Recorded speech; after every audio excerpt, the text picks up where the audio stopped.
ವಿಜ್ಞಾನದಲ್ಲಿ ಕೊಡ್ತಾರೆ. ಅರ್ಥ ಆಯ್ತಾ?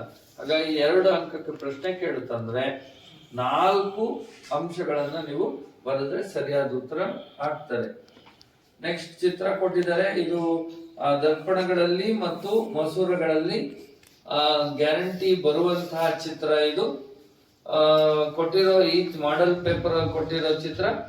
ನಿಮ್ನ ದರ್ಪಣದ ಮುಂದೆ ಸಿ ಇಂದ ದೂರದಲ್ಲಿ ವಸ್ತುವನ್ನು ಇರಿಸಿದಾಗ ಪ್ರತಿಬಿಂಬವು ಉಂಟಾಗುವಿಕೆ ತೋರಿಸುವ ರೇಖಾಚಿತ್ರವನ್ನ ಬರೆಯಿರಿ ಮತ್ತು ಪ್ರತಿಬಿಂಬದ ಸ್ಥಾನ ಮತ್ತು ಸ್ವಭಾವವನ್ನ ತಿಳಿಸಿ ಅಂತ ಹೇಳಿದ್ದಾರೆ.